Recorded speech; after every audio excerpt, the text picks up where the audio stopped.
Alright, this is week 10 and this is for my networking class as we downloaded this Packet Tracer Lab, layer 2 switching and VLANs. So mainly we have our full connectivity from our laptop to server, which is objective is supposed to be laptop opens a web page on server 10.67.83.35. Like I said, all connected to VLAN. So now we are going to double check that our server IP address opens a web page. So we have here our URL on our desktop, one of the icons it provides. So we're going to type in our IP.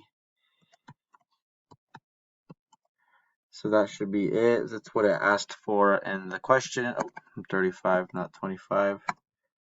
And you can see it's going to be HTTP by default. And we're going to see our image that it asks for. It's just like that.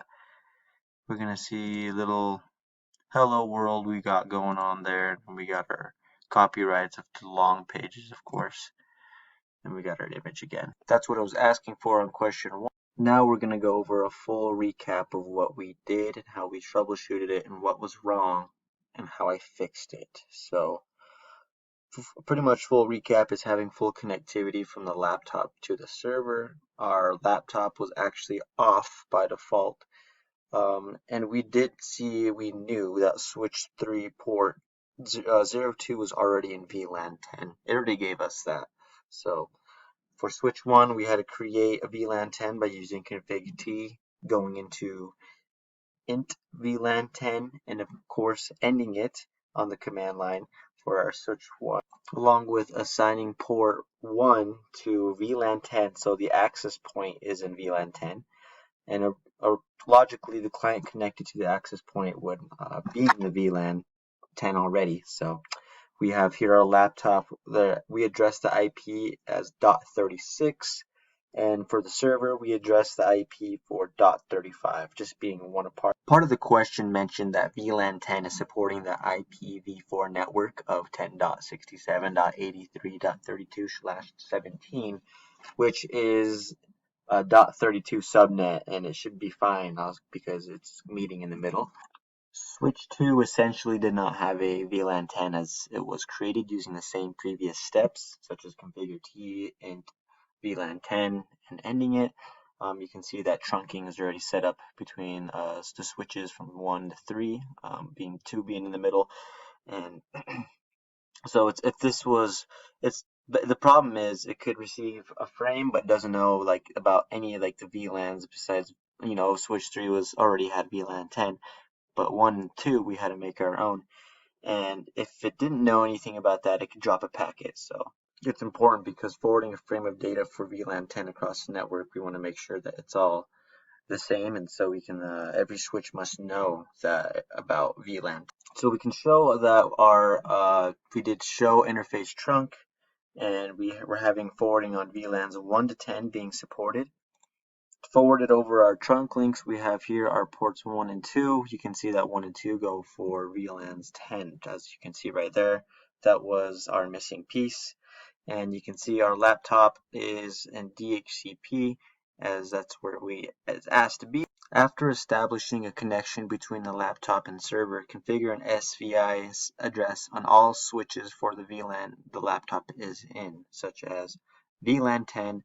So SVI stands for Switch Virtual Interfaces, which is a virtual routed interface that connects a VLAN on the device to the layer 3 router engine on the same device. So we had made sure that switch 1, switch 2, and switch 3 had different IP addresses just because so they did not conflict when we were trying to ping it on a laptop and try to be switch 1 and switch 2 and switch 3 on there. So for switch 1, switch 2, and switch 3, we were able to run the following commands on the terminal. And so we did configure terminal right here, and we did enable secret password, and we did line VTY4, which virtual terminal interface. Then we did our password as password, and then we were able to end it and save it, and then so that was this, and then we were able to run it, and you can see that it does show our IP address that we put in there that we originally put when we put it right here for IP address. So that goes for 2 and 3 as well. The only difference between this is that on 2 I have .61 and then on 3 I have .62, so we didn't run into any conflict. So on the laptop you're able to see the command list and use telnet switch IP, which is the addresses we used for switch 1, switch 2, and switch 3. Right here we are using telnet switch 3, trying to open that, and it just gives you a password, which is password. You're going to hit enable, then right away you can see you are in switch 3 right there. You can see show run, and then our host name is going just like that. And then for switch 2 we were able to do the same thing, which was telnet 10.67.83.62. So now we are going to do a demonstration to see that we can go into switch 1 just so we can see that. So we will go .60 since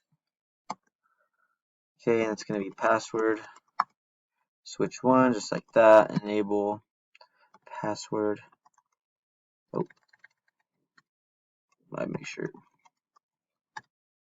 Okay, and then we're just going to do show run, and just like that we are in the switch 1, and that's what we are looking for there. So that shows and explains that.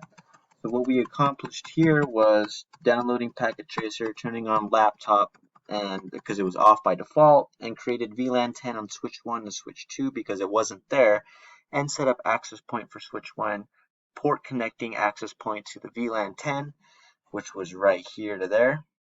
And so pretty much following the process and why it's not working and what was, along with configuring an SVI address on all of our switches to be on VLAN 10, and also being able to perform telnet on our laptop to be switch 1, switch 2, and switch 3, being able to use the different IP addresses for each of those switches.